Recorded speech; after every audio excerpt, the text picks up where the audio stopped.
আশঙ্কায় সত্যি এক ধাক্কায় অনেকটা বাড়ল রান্নার গ্যাসের দাম। মাস পেরিয়ে এখনো চলছে ইরান ইসরায়েল যুদ্ধ, যে যুদ্ধের আঁচ ইতিমধ্যে গেরস্তের রান্নাঘরে এসে পড়েছে। এবার যুদ্ধের ছ্যাঁকায় আরও বেশি করে পুড়তে চলেছেন ব্যবসায়ীরা।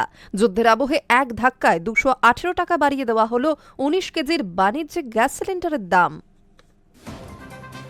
মাস পেরিয়ে এখনো চলছে ইরান ইসরায়েল যুদ্ধ, যে যুদ্ধের আঁচ ইতিমধ্যেই গেরস্তের রান্নাঘরে এসে পড়েছে। এবার যুদ্ধের ছ্যাঁকায় আরও বেশি করে পড়তে চলেছে ব্যবসায়ীরা। যুদ্ধের আবহে এক ধাক্কায় 218 টাকা বাড়িয়ে দেওয়া হলো 19 কেজির বাণিজ্যিক গ্যাস সিলিন্ডারের দাম। এর ফলে বাণিজ্যিক রান্নার গ্যাসের 19 কেজির একটি সিলিন্ডারের দাম হল 2208 টাকা। মাসের শুরুতেই রান্নার গ্যাসের দাম ঘোষণা হয়, কখনো বাড়ানো হয় আবার কখনো কমানো হয়। যদিও গত কয়েক মাস ধরে লাগাতার বাণিজ্যিক গ্যাসের মূল্য বৃদ্ধি হচ্ছে।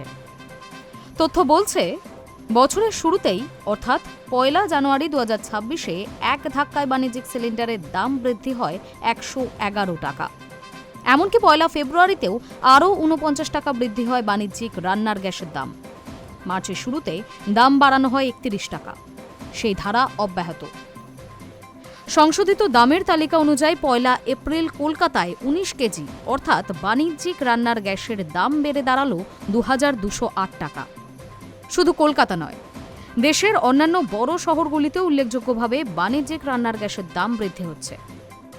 তবে স্বস্তির খবর, এই আবহেও গৃহস্থালির 14 কেজির সিলিন্ডারের গ্যাসের দামে হাত পড়েনি। মূলত হোটেল, রেস্তোরাঁ এবং বিভিন্ন বাণিজ্যিক প্রতিষ্ঠানে ব্যবহার করা হয় 19 কেজি অর্থাৎ বাণিজ্যিক রান্নার গ্যাস। লাগাতার মূল্যবৃদ্ধির ফলে হোটেল, রেস্তোরাঁ খরচ উল্লেখযোগ্যভাবে বৃদ্ধি পাবে বলেও আশঙ্কা। আসলে বিশ্ববাজারে পেট্রোলিয়ামের দামের তুল্য মূল্য বিচার করে দেশের অয়েল মার্কেটিং সংস্থাগুলি পেট্রোলিয়াম পণ্যের দাম নিয়ন্ত্রণ করে থাকে।